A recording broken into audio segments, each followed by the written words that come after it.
Many times we feel the chaos, the unsettledness, the uneasiness, the unknown, and it can feel as if our boat is being swamped. But Jesus brings peace and calm from the chaos. So we need to learn to trust him in the storms of life, to remember that he is in control, even though he may be silent. We need to realize that faith isn't about so much the absence of fear, but choosing to trust Jesus despite it.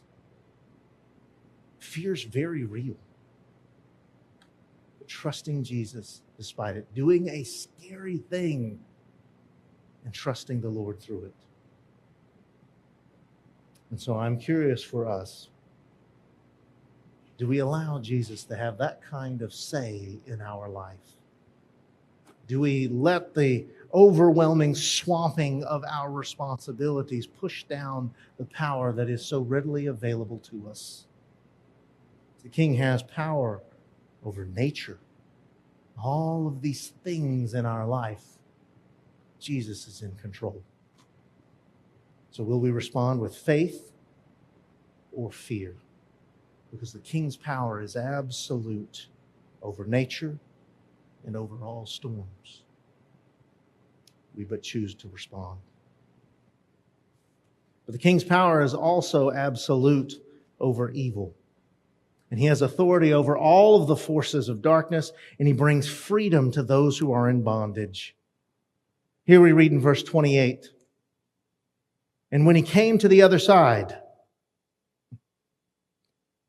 to the country of the Gadarenes, 2 demon-possessed men met him, coming out of the tombs, so fierce that no one could pass that way. This seems a bit foreign in our modern context. People that were considered demon-possessed were set outside of the camp. They were seen as beyond hope. They were feared, and they were isolated. And they come across the Sea of Galilee to this land where the tribe of Gad had settled, on the other side of the Sea of Galilee, on the other side of the Jordan. And in this region is an area called the Decapolis. It's 10 Roman cities that had been developed and established on this side to give a strong Roman presence. And so they come across to a tribe that has settled, a land of a tribe that settled outside of the promised land, to a group of people that are outside of the people of Israel, this largely Gentile area. And there's 2 demon-possessed men out in the tombs because they're not allowed to live with anyone else. And they are so ferocious that no one even goes by this way. Okay? It's like I was coming back from down on the coast, and we got on I-10, and we're driving through this thing, and all of a sudden, they just decided to close I-10. Why not? It's not used all that much.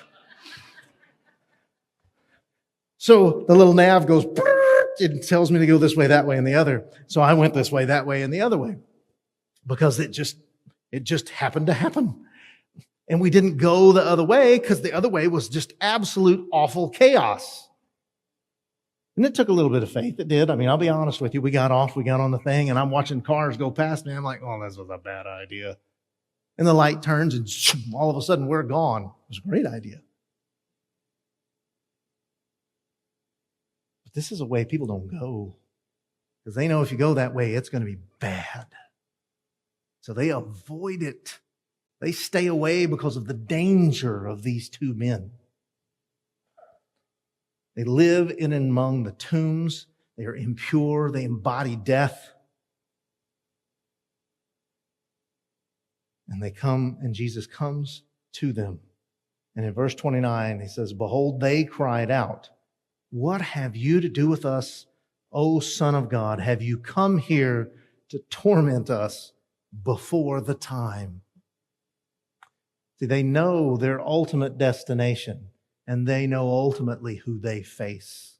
And this is an absolute declaration that Jesus is the true God, that he is true God and true man, that he is who he says he is. He is the great I am in flesh.